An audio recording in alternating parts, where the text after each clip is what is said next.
Debate తెలంగాణలో ఫోన్ల పంచాయతీ సాగుతుంది. ఫోన్ ట్యాపింగ్ ఒకవైపు, మరోవైపు ఏసీబీ మొన్న 2 రోజుల క్రితం కేటీఆర్ను విచారించింది ఈ ఫార్ములా ఈ రేస్ కేసులో. ఆ సందర్భంగా ఆ సమయంలో వాడిన ఫోన్లను ఇవ్వాలంటూ, ల్యాప్టాప్ని ఇవ్వాలంటూ కూడా కేటీఆర్కి ఈరోజు గడువు విధించింది. కేటీఆర్ న్యాయ సంప్రదింపుల తర్వాత ఫోన్లు, ల్యాప్టాప్లు ఇవ్వాల్సిన అవసరం లేదు, ఇవ్వకూడదు, ఇవ్వాల్సిన పని లేదని తేల్చేశారు. ఈ ఫోన్ల పంచాయతీ ఏంటి అసలు? ఈ ఫోన్ల ద్వారా విచారణ సంస్థలు తేల్చేటివి ఏంటి? నిజంగా ఫోన్లో అప్పుడు మాట్లాడిన సమాచారం కావాలన్నా, అప్పుడు డేటా కావాలన్నా దొరకకుండా ఉంటుందా? ఒకవేళ వాళ్ళు అడిగితే అవే ఫోన్లు తెచ్చి ఇస్తారా? గతంలో మనం చూసాం కవిత లిక్కర్ కుంభకోణం సమయంలో కూడా కల్వకుంట్ల కవిత ఎమ్మెల్సీ నుంచి ఫోన్లు ఒక 10 ఫోన్లను ఏదో తీసుకున్నారు. అప్పుడు ఈడీ, ఏసీబీ అధికారులు ఆ ఫోన్లలో ఉన్న డేటాను మొత్తం తీసుకొని సమాచారం సేకరించినట్లు ప్రచారం జరిగింది. ఇప్పుడు కేటీఆర్ ఫోన్, అసలు ఈ ఫోన్లలో ఏముంటుంది, ఏం జరుగుతుంది? కేటీఆర్ ఫోన్ ఇవ్వకపోవడంతో ఏసీబీ నెక్స్ట్ స్టెప్ ఎలా ఉండబోతుంది? అంటే ఏసీబీ దాడులు చేస్తుందా, లేకుంటే కేటీఆర్ను అరెస్ట్ చేసే దిశగా వెళ్తుందా? ఏం జరగబోతుంది? ఇది ఇప్పుడు తెలంగాణ వ్యాప్తంగా, రాష్ట్ర వ్యాప్తంగా కూడా ఉత్కంఠగా మారింది. అటు బీఆర్ఎస్లో, ఇటు కాంగ్రెస్లో కూడా ఇదే చర్చ. దీనికి సంబంధించి మాట్లాడదాం. మాతో పాటు జన అవుతున్నారు బీఆర్ఎస్ పార్టీ కీలక నేత, రిటైర్డ్ ఐపీఎస్ అధికారి ప్రవీణ్ కుమార్ గారు. Good evening Praveen Kumar. Good evening Kalyan. ఈ సబ్జెక్ట్కి మీరే రిలవెంట్, ఆ పార్టీలో ఉన్నప్పటికీ అధికారిగా కూడా మీరు రిలవెంట్ అనే ఉద్దేశంతోనే మీతో ఇది డిబేట్ కంటిన్యూ చేద్దాం అనుకున్నాం. ఈ ఫోన్లది ఏంటి అంటే, ఫోన్ ట్యాపింగ్ 600 ఫోన్లు ఒకే రోజు ట్యాప్ అయ్యాయని, లేదంటే కేటీఆర్ని మీ ఫోన్ తెచ్చివ్వండి అందులో, లేకుంటే ల్యాప్టాప్ తెచ్చివ్వండి, అప్పుడెప్పుడో ఏది ఫార్ములా ఈ రేస్ కేసు సమయంలో వాడిన ఫోన్ తెచ్చి ఇవ్వని అడగడం, కేటీఆర్ని ఇవ్వాల్సిన అవసరం లేదు, ఇవ్వను అని ఈరోజే గడువు ముగిసింది కూడా, ఇవ్వలేదు. నెక్స్ట్ ఏసీబీ చెప్పేస్తుందనే ఉత్కంఠ. అసలు ఈ ఫోన్లను ఎందుకు అడుగుతున్నారు దర్యాప్తు సంస్థలు, విచారణ అధికారులు? నిజంగా అందులో ఏమైనా దొరుకుతుందా? అప్పటి ఫోన్లు ఇప్పుడు తెచ్చిస్తే ఏమీ దొరకదు. దొరకడానికి ఇది కేసు కాదు, ఇది కేవలం కక్ష సాధింపు మాత్రమే. నేను ఒక రాజకీయ నాయకుడిగా మాట్లాడడం లేదు, ఒక మాజీ పోలీస్ అధికారిగా, ఒక దేశ పౌరుడిగా మాట్లాడుతున్నా. అసలు ఈ మీరు ఏసీబీ కేసు గురించి మాట్లాడారు కాబట్టి చెప్తున్నా, అసలు అది కేసే కాదు, అందులో కేసే లేదు. వీళ్ళు పెట్టిన section 13 clause 1 sub clause A of prevention of corruption act, అంటే అవినీతి నిరోధక చట్టం. దాని ప్రకారం ఇది అసలు కేసు కానే కాదు. ఎందుకు కాదంటే, అసలు అక్కడ అవినీతి ఎక్కడున్నా? ఇప్పుడు అవినీతి అంటే మనం రెగ్యులర్గా ఏసీబీ వాళ్ళు రైడ్ చేస్తారు. రైడ్ చేసినప్పుడు రెడ్ హ్యాండెడ్గా దొరకడం, ఆ పింక్ కలర్ ద్రావణం, ఆదాయం మించి ఆస్తులు నేను డిక్లేర్ చేయకుండానే నా ఇంట్లో పెద్ద ఎత్తున ఆస్తులు ఉండి అవి నేను ప్రభుత్వానికి వివరించకపోతే, వాటి సోర్సెస్ చెప్పకపోతే డిస్ప్రపోర్షనేట్ అసెట్స్ కేసు పెడతారు. లేదు, మీరు ఒక అధికారి, నేను ఒక సామాన్య పౌరుడిని, మీరు నాకు బర్త్ సర్టిఫికేట్ ఇవ్వాలి. నేను సార్ నా కళ్యాణ్ గారు నాకు బర్త్ సర్టిఫికేట్ ఇవ్వండి అంటే, ఓకే 2 రోజులు చూస్తాడు, నేను చాలా బిజీగా ఉన్నాను అంటాడు. 4 రోజులు చూస్తాడు, మాకు ఇదే పని ఉంటుంది, ఇంకా వేరే పని ఉండదా అంటాడు. 5వ రోజు చూస్తాడు, చూసి సార్ ఇక మీరు ఏమంటే అది ఇస్తా సార్ అంటే, ఓకే ఆ పక్కన ఒకడు ఉంటాడు, వానికి పోయి కలుపు అంటాడు. ఆయన దగ్గర పోతే ఆయన అంటాడు, సారు తక్కువడేం కాదు, సార్కు 1000 రూపాయలు ఇస్తే అయిపోద్ది అంటాడు.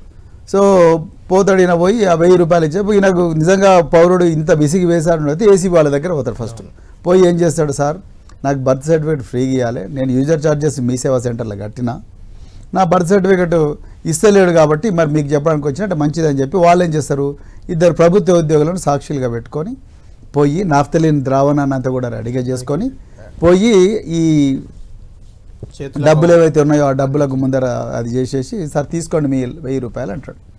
1000 రూపాయలు ముట్టుకోగానే వెంటనే ఆఫీసర్లు వచ్చి యు ఆర్ అండర్ అరెస్ట్ అని చెప్పేసి మొత్తంగా చేసి చేతులు కడిగి ఆ డ్రామా పెట్టి ఆ 1000 రూపాయల నోట్ ఇక్కడ పెట్టి ముందర ఆ పింక్ కలర్ బాటిల్ పెట్టి ఒక ఫోటో తీసుకొని ప్రభుత్వ ఎంప్లాయీస్ తీసుకుంటారు. అంటే ఒక ప్రభుత్వ అధికారి తను అధికారికంగా చట్టబద్ధంగా చేయవలసిన పని చేయకుండా పౌరుడి హక్కును కాదని పౌరుడి దగ్గర అక్రమంగా డబ్బులు గుంజితే జీతం వస్తుంది, అక్కడ ఆయన కూడా అక్రమంగా డబ్బులు అయితే అదే అవినీతి.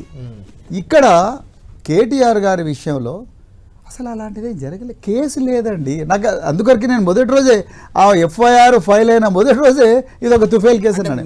మీరు అట్లనే చెప్తున్నారు, మీరైనా కేటీఆర్ గారైనా చెప్తుంది, బీఆర్ఎస్ నేతలు ఎవరైనా ఇదే మాట చెప్తున్నారు. కానీ అక్కడ చెప్తుంది ఏంటంటే, మీరు చెప్పిన సామాన్యుడు ఎగ్జాంపుల్ ఏదైతే ఉందో, కేటీఆర్ సామాన్యుడు కాదు, ఆయన అసామాన్యుడు. ఆయన చేసింది ఏంటంటే ఇక్కడ నుంచి 44 కోట్లు ఏదో ఆ కంపెనీకి FEO కంపెనీకి జమ చేశారు ఆన్లైన్, అందులో ఏం అనుమానం లేదు.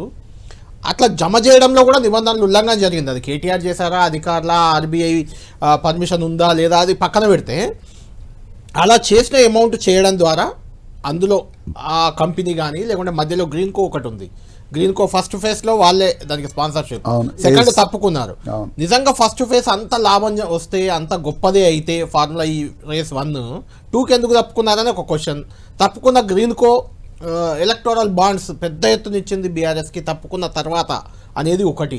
రెండోది ఈ 44 కోట్లు అక్కడికి పోతే ఆడ నుంచి బ్యాక్ ఎండ్లో మళ్ళీ కేటీఆర్కో బినామీలకో ఎవరికో డబ్బులు వచ్చాయి. ఇదంతా తేల్చాలి, ఇందులో అవినీతి ఉంది, దీన్ని తేల్చడం కోసమే విచారణ అనేది కాంగ్రెస్ కానీ ఏసీబీ అధికారులు కానీ చెప్తున్న మాట. కళ్యాణ్ గారు ఇక్కడ కామన్ సెన్స్ అండి ఇందులో.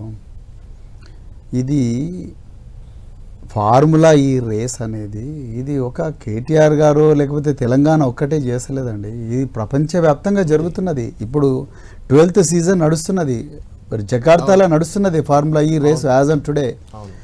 రెండవది నిన్న మీరు నమ్ముతారో నమ్మరో, నిన్న Thailand government entire cabinet 1.2 billions budget allocation formula 1 రేస్కి అప్రూవ్ చేసింది.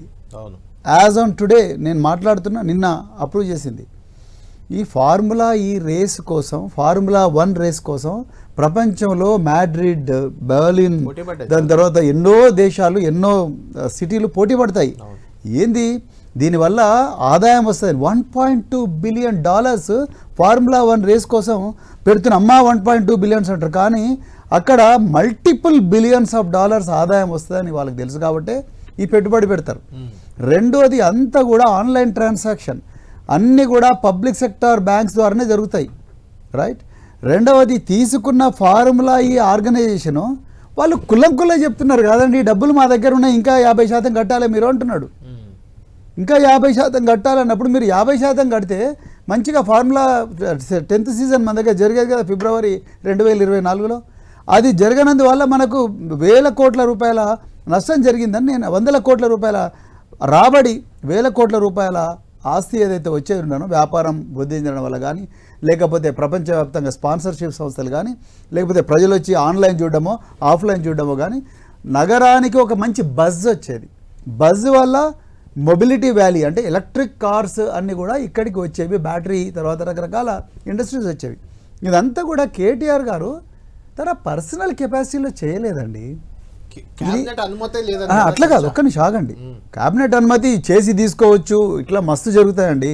క్యాబినెట్ అనుమతి చేసి ఒక పని చేసి క్యాబినెట్లో రాటిఫై చేయొచ్చు, క్యాబినెట్లో ముందు తీసుకొని దాని తర్వాత పని చేయొచ్చు. క్యాబినెట్ తీసుకొనే చేయాలి, లేకపోతే క్యాబినెట్ తీసుకోకుండా చేయకూడదు అని అట్లాంటివి లేవండి. గవర్నమెంట్లో బిజినెస్ రూల్స్లో మనం ఎట్లంటే అట్లా చేసుకోవచ్చు. ఒక్కటే ఏంటంటే ఈ డబ్బులు నీ పర్సనల్ అకౌంట్లోకి వచ్చి ఆ డబ్బులతోని నువ్వు పెద్ద పెద్ద బంగళాలు కట్టో, లేకపోతే నువ్వు మక్కాకు పోయి ఏమంటారు క్యాసినోలో గ్యామ్లింగ్ ఆడుతానో, లేకపోతే లాస్ వెగాస్ పోయి మంచిగా ఎంజాయ్ చేస్తానో, లేకపోతే ఇంకెక్కడో పోయి లేకపోతే చంద్రమండలం పోయి ఎంజాయ్ చేస్తానో, అప్పుడు ఇది తప్పు. యాక్చువల్గా చట్టం కూడా అదే చెప్తుంది. Section 13 of prevention of corruption act ఏం చెప్తున్నది? Misconduct by public servant if he dishonestly or fraudulently misappropriates or converts for his own benefit అంటుంది. ఆయన ఓన్ బెనిఫిట్ లేదని మొదటి నుంచి చెప్తున్నాడు కదా. నిజానికి మీరు నేను ఒక చిన్న ఎగ్జాంపుల్ చెప్పిన.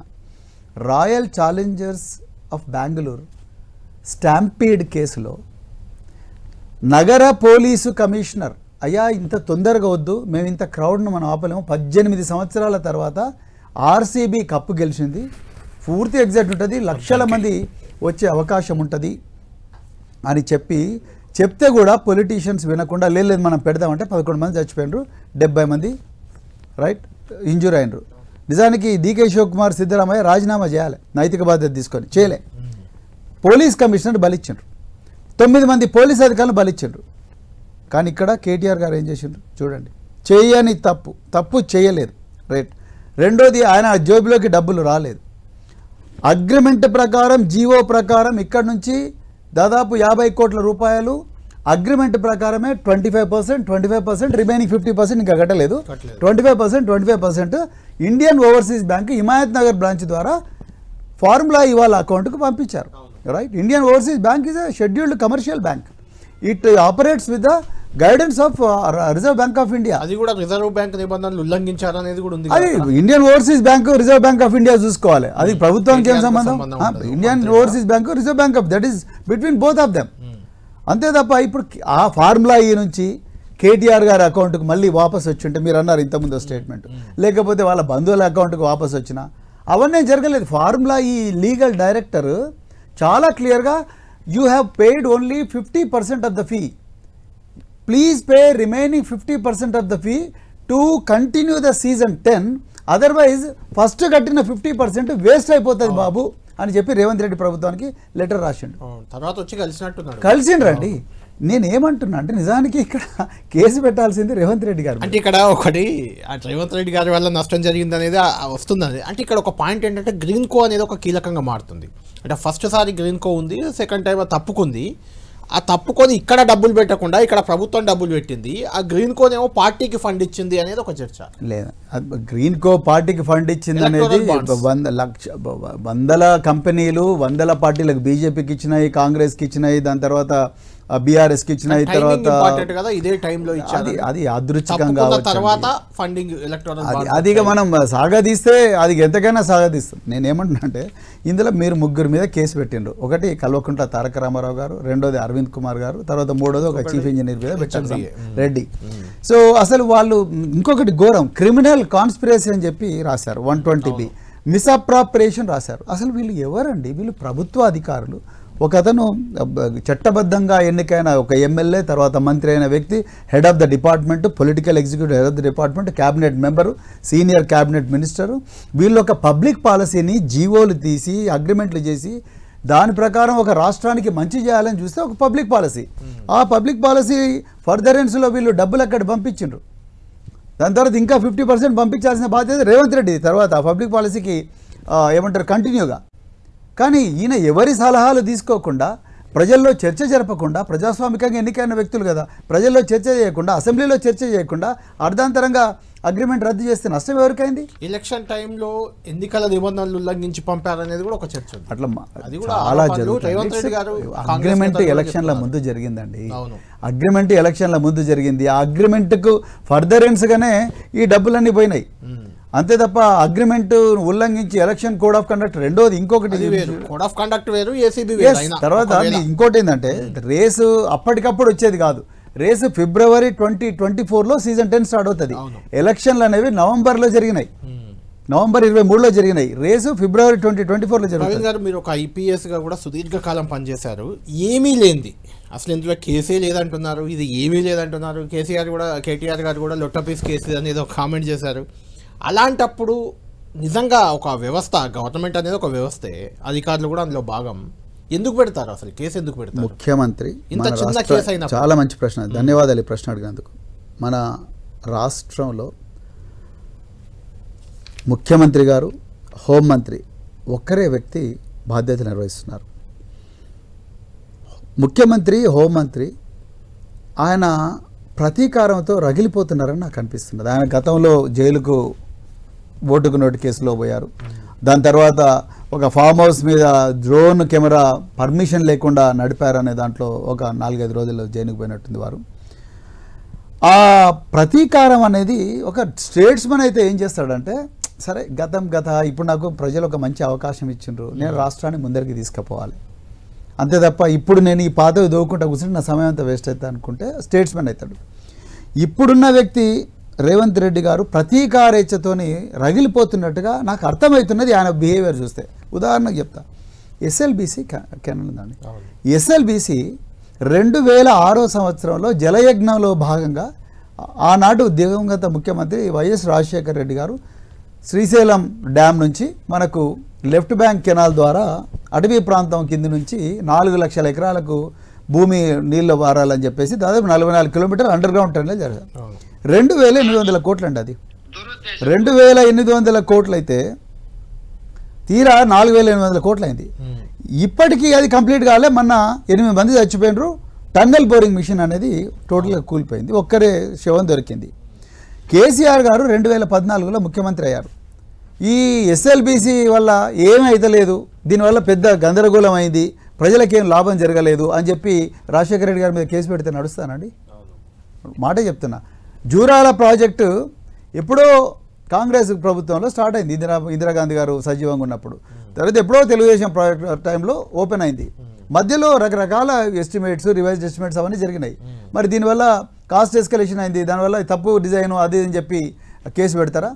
ప్రాణహిత చేవెళ్ళ ప్రాజెక్ట్ అని ఏమీ అనుమతులు లేకుండానే తుమ్మిడేటి దగ్గర స్టార్ట్ చేసిండ్రు.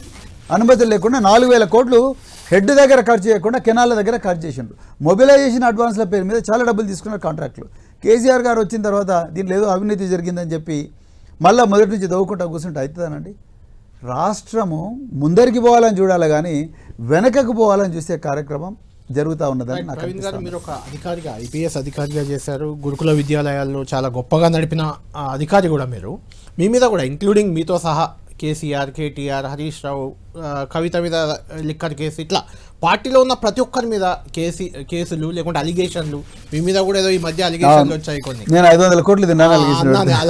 ఇలాంటి నేపథ్యంలో అంటే ఈ పార్టీలో ఉన్న మిగిలిన నాయకులకు, కార్యకర్తలకు, అంటే మేజర్ నాయకులు, మీరు ఫేస్ ఆఫ్ ద పార్టీ లాగా ఉన్నారు కాబట్టి మీ మీదనే ఇంత ఒత్తిడి ఉంటే పార్టీ నడుస్తుందా? 3 ఏళ్ళు ఎలా నడుస్తుంది? భారత రాష్ట్ర సమితి కేసీఆర్ గారు ఇట్లాంటివి ఎన్నో సమస్యలు ఇవన్నీ చూసిండ్రు. ఆయన పోరాటం చేసి తెలంగాణ తీసుకొచ్చిన ఒక గొప్ప చరిత్ర ప్రస్థానం కేసీఆర్ గారిది, బీఆర్ఎస్ పార్టీలో మిగతా నాయకులది కూడా. ఇవన్నీ పార్టీకి కొత్త కాదండి. సో అందుకొరకు పార్టీ ఎప్పుడు కూడా ఇట్లా వీళ్ళు చూసే రాళ్లకు వీటన్నిటి చూసి భయపడే పార్టీ కాదు, వెనక్కిపోయే పార్టీ కాదు, మనోధైర్యం కోల్పోయే పార్టీ కూడా కాదు. ఏవి కూడా ఇందులో నిలవవు, ఏ కేసులు కూడా నిలవవు. కేటీఆర్ గారి మీద 14 కేసులు పెట్టిండ్రు. 14 కేసుల్లో 7 క్వాష్కు కోర్టు అలో చేసింది, హైకోర్టు. అంటే మీరు ఆలోచించండి, 4 కేసులు కొట్టేసింది. అంటే కసితోని ఊపిరి తీసుకుంటే కేసు, మాట్లాడితే కేసు, రోడ్డు మీద నడిస్తే కేసు, మేడిగడ్డకు పోతే కేసు, రేవంత్ రెడ్డి చిల్లర రాజకీయాలు మానుకో అంటే కేసు, గాంధీ భవన్లో కంప్లైంట్ తయారవుతుంది, నిర్మల్లో ఎఫ్ఐఆర్ అయిపోతుంది. ఒకటే కేసులో ఒకటే ఇష్యూలో 4 ఎఫ్ఐఆర్లు. సో ఇవన్నీ కూడా ఏమి నిలవండి. ఈ ఎస్పెషల్లీ నేను చెప్తున్నా మళ్ళీ మీకు, ఈ కేసు అయితే ఏదైతుందో, ఏ కేసు, ఈ ఫార్ములా ఈ కేసు ఏదైతుందో ఆ ఫార్ములా ఈ కేసు నిలవదు కాక నిలవదు. ఆ ఫార్ములా ఈలో ఒకవేళ బయటపడ్డా మీరు కానీ, కేటీఆర్ గారు కానీ, కేసీఆర్ గారు, ఫోన్ ట్యాపింగ్లో మాత్రం మీరు ఎట్టి పరిస్థితుల్లో బయట పడలేరు. దానిలో కేసు ఖచ్చితంగా నమోదవుతుంది. ఫోన్ ట్యాపింగ్లో 600 ఫోన్లు ఒకే రోజు ట్యాప్ అయ్యాయనే ఒక లీకులు బయటకు వస్తున్నాయి. ప్రభాకర్ రావు ఎంక్వైరీ జరుగుతుంది. ఈరోజు కూడా డీజీపీ, అప్పటి అధికారిగా ఉన్న ప్రిన్సిపల్ సెక్రటరీ హోంశాఖ, అప్పుడు ఆయన్ని కూడా విచారించింది ఫోన్ ట్యాపింగ్ విషయంలో అధికారులు. ఏంటి అసలు ఫోన్ ట్యాపింగ్ జరిగిందా జరగలేదా నిజం చెప్పండి. మీరు గతంలో కూడా phone telegraph act, Indian telegraph act ప్రకారం ఫోన్ ట్యాపింగ్ అనేది దేశ భద్రత కోసం రకరకాల నిఘా సంస్థలు ఎవరైతే దేశ భద్రతకు ముప్పు వాటిల్లే పరిస్థితులు కానీ ముప్పు తీసుకొచ్చే వ్యక్తుల ఫోన్లు మానిటర్ చేయొచ్చు అనేది చట్టమే చెప్తుందండి. అది దాంట్లో అంతకుమించి నేను ఒక మాజీ పోలీస్ అధికారిగా దేశ భద్రత దృష్టిలో పెట్టుకొని నేను అంతకుమించి ఎక్కువ మాట్లాడలేను. కానీ ఎవరైనా మిస్యూజ్ చేసి ఉంటే నాకు తెలిసి ఏ ముఖ్యమంత్రి కూడా అధికారులకు మీరు వాళ్ళ ఫోన్ ట్యాప్ చేయండి, వీళ్ళ ఫోన్ ట్యాప్ చేయండి ఎందుకు చేస్తలేరని నాకు తెలిసిన వరకు ఎవరు చెప్పారు. ముఖ్యమంత్రులు కానీ క్యాబినెట్ కానీ రాష్ట్రాన్ని సురక్షితంగా ఉంచండి, అది అధికారులకు చెప్తారు. అధికారులు సమాచారాన్ని ఎట్లా సేకరిస్తారు ముఖ్యమంత్రికి తెలవని కాక తెలియదు. ఒకటి. రెండోది, అధికారులు కూడా సార్ మేము ఈ విధంగా సమాచారం సేకరించామని ముఖ్యమంత్రికి చెప్పకూడదు. చెప్పరు కాదు, చెప్పకూడదు. అది మా డ్యూటీ. నేను ఒక క్రైమ్ మిమ్మల్ని అడుగుతా, విశ్వసనీయ వర్గాల సమాచారం మేరకు చెప్తారు. మీరు మీ సోర్స్ ఎవరు, ఆయన ఊరేంది, ఆయన ఎట్లుంటాడో మీరు చెప్తారా? చెప్పరు. ముఖ్యమంత్రి గారు కూడా ఎప్పుడు అడగరు. అదే విధంగా ముఖ్యమంత్రికి ఏ పోలీస్ ఆఫీసర్ కూడా చెప్పకూడదు. అంటే ఫోన్ ట్యాపింగ్ జరిగినా ప్రభుత్వానికి ముఖ్యమంత్రికి సంబంధం లేదు, అది అధికారులదే అంటారు. ఉండదండి, ఉండదు అసలు. అది అధికారులు నిజంగా వాళ్ళు యూజ్ చేసినరా మిస్యూజ్ చేసినరా ఎవరు ఆల్రెడీ బనకచర్లకు సంబంధించి అఖిలపక్ష సమావేశం జరిగింది. రేవంత్ రెడ్డి గారు కూడా అక్కడ ఎంపీలు వాళ్ళందరితో భేటీ అయ్యారు, ప్రెస్ మీట్ కూడా నిర్వహిస్తున్నారు. అది చాలా ఇంపార్టెంట్ టాపిక్ తెలంగాణ రాష్ట్రానికి. ముందు మీరే బీఆర్ఎస్ పార్టీ దాన్ని తీసుకొచ్చింది, ఉద్యమంగా బయటకు తెచ్చారు. ఎండ్ చేద్దాం మనం. ఎండ్ చేసే ముందు ఒక చిన్నది మీదే, మీకు కొంచెం ఇబ్బందిగానే ఉంటుంది వాయిస్, వినిపిస్తాను, తర్వాత రియాక్ట్ కానీ క్లోజ్ చేద్దాం. బహుశా దేశంలో ఎక్కడ కూడా చేస్తారు. ముఖ్యమంత్రి తన బంధువు అయిన ఒక ఎస్ఐ దుగ్గ్యాల ప్రణీత్ రావు 2007 బ్యాచ్కి చెందిన ఎస్ఐకి రాత్రికి రాత్రి రహస్య జీవ చేసి ప్రమోషన్ ఇచ్చాడు. ఆయన చేసిన గొప్ప పని అయింది. ప్రమోషన్లు ఎప్పుడు ఇస్తారంటే యాక్సిడెంట్ ప్రమోషన్, ఉగ్రవాద కార్యకలాపాలకు వ్యతిరేకంగా పోరాడి ప్రాణాలకు దయించి పోరాడినప్పుడు వాళ్ళ ప్రతిభా పాట వాళ్ళని గుర్తించి వాళ్ళ సేవలను గుర్తించి ప్రమోషన్ ఇస్తారు. అది జీవో నెంబర్ 280. కానీ ఇలా జరుగుతున్నది ఏంటయ్యా అంటే ఇలా మా ఫోన్లు హ్యాక్ చేస్తున్నందుకు, మా ఫోన్లు ట్యాప్ చేస్తున్నందుకు, డీజీపీల ఫోన్లు, రేవంత్ రెడ్డి ఫోను, బండి సంజయ్ ఫోను, లేకపోతే ప్రవీణ్ కుమార్ ఫోను, వీళ్ళందరి ఫోన్లు ట్యాప్ చేస్తున్నందుకు బహుమతిగా ముఖ్యమంత్రి డైరెక్ట్గా ఆయనతో కనెక్షన్ పెట్టుకుని ఆయన బంధువు ఆయన. ఇది అంటే మీకు ఇది ఎందుకు వినిపించానంటే అధికారులే చేస్తున్నారు, ఇట్లా మీరు చెప్పింది కూడా అదే, అధికారులే చేస్తున్నారు అని చెప్పారు. కానీ అధికారులను ఎన్నుకుండి ప్రభుత్వాలు కదా ప్రోత్సహిస్తాయి కదా. అది ప్రభుత్వాలు ఫలానా అధికారిని నమ్మే అప్పచెప్పాయి. అంటే ఐ మీన్ ఒక పాలసీ ప్రకారం పాలసీలో భాగంగానే ప్రభుత్వాలు అధికారులను పోస్ట్ చేస్తాయి. అవును. కానీ అధికారులు ఆ పొజిషన్ వాడుకొని వాళ్ళు మిస్యూజ్ చేస్తే పోస్ట్ చేసిన ప్రభుత్వాలను మనం అంటే మీరు అప్పుడు చెప్పింది కేసీఆర్ బాధ్యుడు అనే చెప్పారు. నేను ఎందుకంటే అతనికి ప్రమోషన్ వచ్చింది కాబట్టి అతనికి ఆ ప్రమోషన్ వచ్చింది కాబట్టి ఆ మాట అంతమించి వాళ్ళు నిజంగా వాళ్ళు ఇన్ని ఇట్లా చేసి ఉంటారు. లేకపోతే ఈ విధంగా మీరు ఇంతకుముందు చెప్పారు 600 ఫోన్లు అన్నిటికంటే ఘోరంగా అంటే భార్యల ఫోన్లు లేదంటే హీరోయిన్ల ఫోన్లు ఇలాంటి ప్రచారం బయట ఉంది. నేను కూడా అనట్లేదు, అంటే అవకాశం ఉందంటారా? చెప్పలేమండి. అది ఇన్వెస్టిగేషన్ అంత ఈజీ కాదండి. ఎందుకంటే ఇప్పుడు అట్లా కాదు. ఒక మీరు అన్నారు ఇంతకుముందు మాజీ ప్రిన్సిపల్ సెక్రటరీ హోమ్ను ఇది చేశారు, దాని తర్వాత అంతకుముందు ఇంకెవరన్నా చేశారు, అనిల్ కుమార్ గారిని చేశారు. వాళ్ళందరూ కమిటీ అండి. ఒక అడిషనల్ డీజీ ఇంటెలిజెన్సో లేకపోతే ఇంకొక ఇంటెలిజెన్స్ ఐజీనో వీళ్ళు చేసే పనులు కాదు అవి. అందరు కలిసి కమిటీ, దాని తర్వాత మళ్ళీ 6 నెలల తర్వాత సేకరించిన సమాచారం డిస్ట్రాయ్ కూడా చేయాలి, రివ్యూ చేసి డిస్ట్రాయ్ కూడా చేయాలి చట్టం ప్రకారం.